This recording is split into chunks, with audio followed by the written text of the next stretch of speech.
Warahmatullahi wabarakatuh. Perkenalkan Pak, saya Ada Pratiwi dari kelompok 5 Manajemen Sumber Daya Manusia. Perkenalkan, nama saya Raffi Nuryadiansa. Perkenalkan, nama saya Ariunita. Perkenalkan, nama saya Sandi Adi Putra. Perkenalkan, nama saya Keken Mamula. Nama saya Erwin Muzi Al-Kapit. Perkenalkan, nama saya Yayudina Andria. Perkenalkan, saya Fadil Akbar. Perkenalkan, nama saya Suhermanyo. Perkenalkan, nama saya Lesan Habibi Abriansa.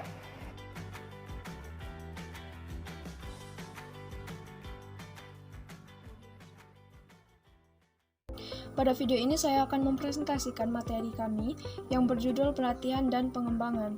Pelatihan dan pengembangan merupakan usaha yang terencana dari organisasi untuk meningkatkan pengetahuan, keterampilan, dan kemampuan para pegawai. Akan tetapi terdapat perbedaan antara pelatihan dan pengembangan ini sendiri. Perbedaannya adalah pelatihan lebih menekankan pada peningkatan kemampuan untuk melakukan pekerjaan yang spesifik pada saat ini, sedangkan pengembangan lebih menekankan kepada peningkatan pengetahuan untuk melakukan pekerjaan di masa yang akan datang.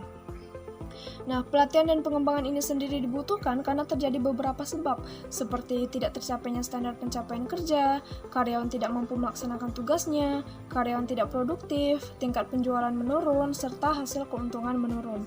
Nah, beberapa hal yang saya sebutkan ini merupakan penyebab kenapa pelatihan dan pengembangan ini sangat dibutuhkan.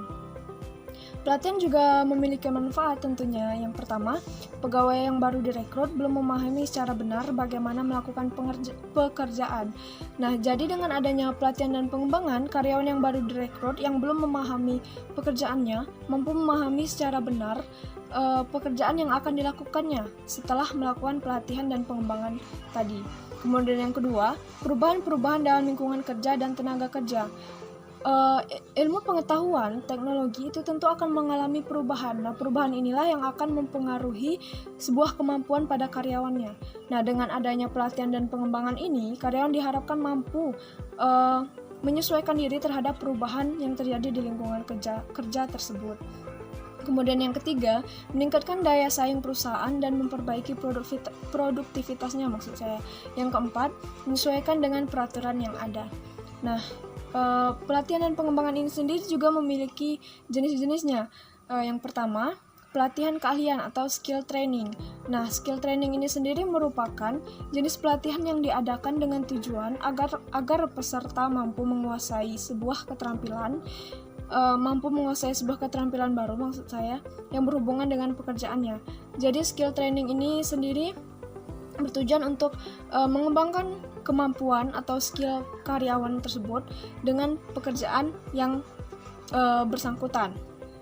Kemudian yang kedua, pelatihan ulang. Nah, pelatihan ulang ini biasanya diberikan kepada sumber daya manusia untuk menghadapi tuntutan yang semakin berkembang. Kemudian yang ketiga, ada pelatihan fungsional. Pelatihan fungsional merupakan pelatihan yang dilakukan dengan meminta karyawan untuk melakukan aktivitas tertentu di luar bidang yang dikuasainya. Kemudian yang keempat ada pelatihan kreativitas. Nah, pelatihan kreativitas ini biasanya training terhadap sumber daya manusia yang bertolak belakang atau beranggapan bahwa sebuah kreativitas merupakan sebuah bakat. Nah, pada training ini sumber daya manusia tersebut akan diberitahu dan dilatih bahwa kreativitas bukanlah merupakan sebuah bakat, melainkan sebuah skill atau kemampuan yang bisa dipelajari. Baiklah, sekian materi dari saya yang akan dilanjutkan oleh rekan saya, Pak. Selanjutnya, langkah-langkah pelaksanaan pelatihan. Langkah-langkah pelaksanaan pelatihan terbagi atas 4. Yang pertama, menganalisis kebutuhan. Yang kedua, menentukan sasaran. Yang ketiga, menentukan metode pelatihan. Dan yang terakhir, mengevaluasi program. Analisis kebutuhan adalah penentuan kebutuhan penelitian, kebutuhan pelatihan dan pengembangan yang akan dilakukan. Kegiatan ini sangat rumit dan sulit karena perlu mendiagnosis kompetensi organisasi saat ini dan kompetensi yang dibutuhkan sesuai dengan perubahan lingkungan dan masa yang akan datang. Analisis kebutuhan dilakukan melalui langkah-langkah. Yang pertama, analisis kebutuhan organisasi. Yang kedua, analisis kebutuhan tugas. Yang ketiga, analisis kebutuhan pegawai. Analisis kebutuhan organisasi yaitu mengidentifikasi strategi organisasi, tantangan lingkungan yang menghendaki kompetensi pegawai ditandai dengan yang pertama, lingkungan persaingan yang semakin ketat sebagai akibat globalisasi. Yang kedua, kecenderungan peningkatan outsourcing. Yang ketiga, perubahan-perubahan teknologi. Yang keempat, keanekaragaman pegawai. Baik, selanjutnya adalah analisis kebutuhan tugas. Analisis tugas yaitu menganalisis tugas-tugas yang harus dilakukan dalam setiap jabatan, yang dapat dipelajari dari perilaku peran tersebut. Dan informasi analisis jabatan yaitu uraian tugas, persyaratan tugas, dan standar untuk kerja yang terhimpun dalam informasi sumber daya manusia organisasi. Selanjutnya, analisis kebutuhan pegawai.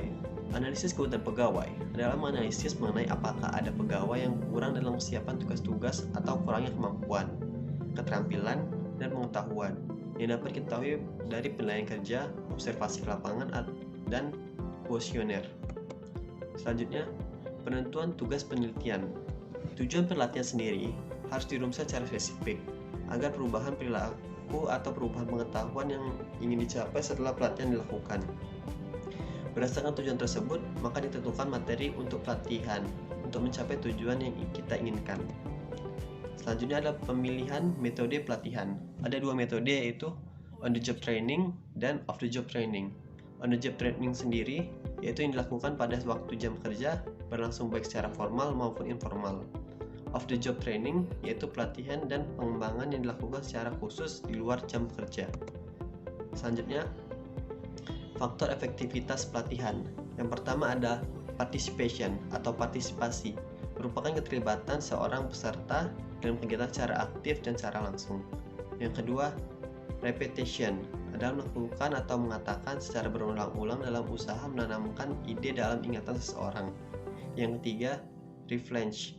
Pelatihan mempunyai arti atau manfaat yang sangat penting pada seseorang.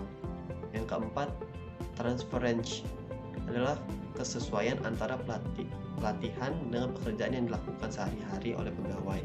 Yang terakhir adalah feedback, merupakan pemberian informasi atas perkembangan kemajuan yang telah dicapai oleh peserta pelatihan, mana yang perlu diperbaiki atau dipertahankan. Selanjutnya, metode-metode pelatihan. On the job training. A.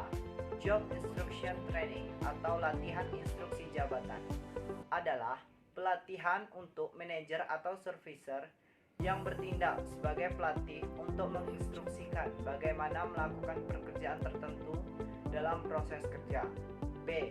Coaching adalah bentuk pelatihan dan pengembangan yang dilakukan di tempat kerja oleh atasan dengan membimbing petugas melakukan pekerjaan secara informal dan terencana. C. Job rotation adalah program yang direncanakan secara formal dengan cara menugaskan pegawai pada beberapa pekerjaan yang berbeda dan dalam bagian yang berbeda dengan organisasi untuk menambah pengetahuan mengenai pekerjaan. D. Apprenticeship adalah pelatihan yang mengkombinasikan antara pelajaran di kelas dengan praktek lapangan. 2. Metode-metode pelatihan off the job training. 1. Kuliah. 2. Video presentasi. 3. Pelatihan garis depan atau simulasi. 4. Bermain peran. 5. Studi khusus. 6. Program learning. 7. Laboratory training. 8. Belajar langsung. Dan yang terakhir adalah evaluasi pelatihan dan pengembangan. Evaluasi pelatihan dilihat dari efek pelatihan dikaitkan dengan 1. Reaksi peserta terhadap visi dan proses pelatihan. 2. Pengetahuan yang diperoleh melalui pengalaman pelatihan. 3. Perubahan perilaku. Dan yang terakhir adalah perbaikan pada organisasi. Mungkin itu saja yang bisa kami sampaikan dalam materi kami saat ini.